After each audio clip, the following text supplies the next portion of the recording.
let's go to a series that a lot of people, that's probably the number one series out here in Los Angeles. Not probably, it is. The Lakers and the Grizzlies. The Los Angeles Lakers and the Memphis Grizzlies are tied 1-1. Heading to Staples Center, crypto.com arena, whatever you want to call it, this Saturday. One of two games on Saturday. Clippers play in the afternoon, Lakers play at night. And this will be the first Laker full capacity playoff game at the Staples Center in 10 fucking years. I know that sounds like that stat is fake, it's made up, but of course we all know when the Lakers won a championship 3 years ago, that was in the bubble. And then 2 years ago when they're the defending champions, Staples Center was only like 10% capacity. And even when the Clippers went to the Western Conference Finals, I think it was only like 50% capacity at that time. So this is a first time full capacity playoff game for the Lakers in 10 years. So we just talking about crowds with Madison Square Garden. I really think people forget just how crazy it gets at Staples during the postseason. So, yeah, the Lakers have done their job, I guess you want to say, by winning game one. But I'm going to say they didn't do their job either because, as we know, Ja Morant got injured in game one. And by the way, get rid of the charge, man. Yes, I'm one of them people. Get rid of the fucking charge. It's unnecessary. We've seen too many people get hurt from it. Ja's hand now, X-rays came out negative. There's no sprains. There's no broken ligaments. There's no tears. So really it's just amount of not health, but pain tolerance right now. He did not play game two. We do not know game three, his status for game three, but it will be at least a week off for him since the last time he played. So maybe there's a chance for him to play game three. But the Lakers had a golden opportunity in front of them for game two to go up 2-0 and not bring this series back to Memphis for game five and close it out at Staples Center. And they completely fucked it up. Now, am I shocked that they fucked it up? No. If you spent any time watching the Los Angeles Lakers this season, they like to play with their food. Only team I've watched more than the Lakers this year is the Bulls, obviously. But I've watched a lot of Laker basketball. They play with their food, and there's a reason that they're 43 and 39 to begin with, because they can tweak off. Now, LeBron, think about LeBron. LeBron is, and I'm not going to say LeBron can't have a monster game because he's still LeBron James, but I think we're seeing a little bit of LeBron's age here over these last two games.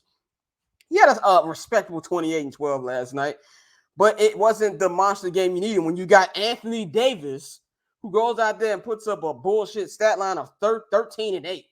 You can't have that shit. We always say, I've always said it. Everybody else in the media said it. Fans have said it. Anybody who has a Twitter account has said it.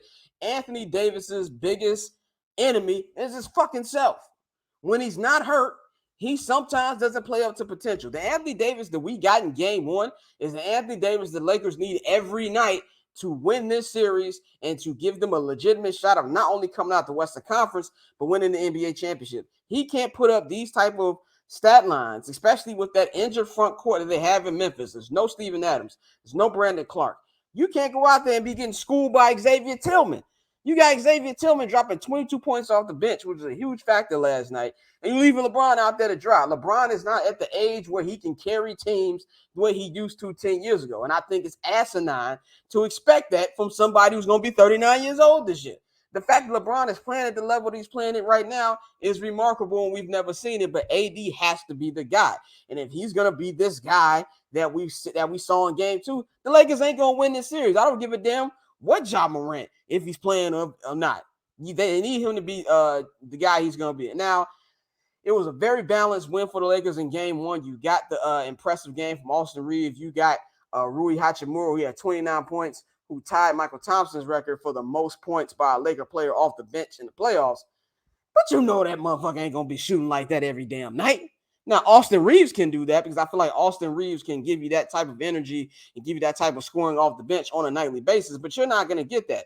And you got Vanderbilt. As much as I like him defensively, offensively, he ain't been that good, and especially not in this series. I don't think Malik Beasley's made the impact that we thought he would make. So in order for those things, the way that those things are playing out, Anthony Davis has got to step it up. Now, I do feel the role players will play better in Staples Center because that just happens when you're home. But they need AD to be AD.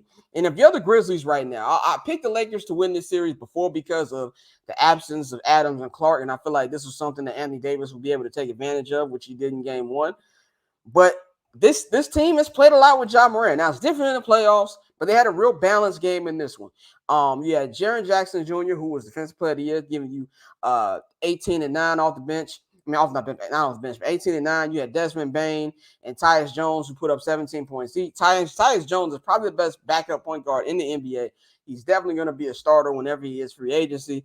But the big one here was Xavier Tillman, 22 points off the bench. If they could spread the ball, keep playing defense, and just hold down the fort till Ja is able to play. Even if I don't think Ja's going to be 100% in this series, but just hold it down and make the series as long as possible to give themselves a chance to win is the best. All they got to do is come out of Staples Center these next 2 games with the win, bring this series back to Memphis, tied 2-2, and they give themselves an opportunity.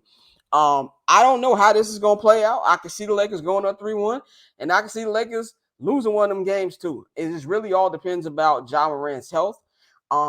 I don't know. I have no insider information about whether he's playing game 3 or not, but I think he will play game 3.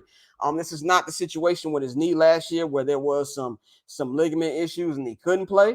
I think that he will get enough treatment. This is something where they went up to 45 minutes before tip-off last night about whether or not he's going to play. So I feel that that's something big, but this series is far from over. The Lakers, any team that is serious will end this series in 5 games. The Lakers can't do that shit. And the longer this series goes, the worse it goes for the Lakers. But the opportunity right here is for the Lakers to be able to take care of home court and be able to put a stranglehold on this series. They do not want the series to come back.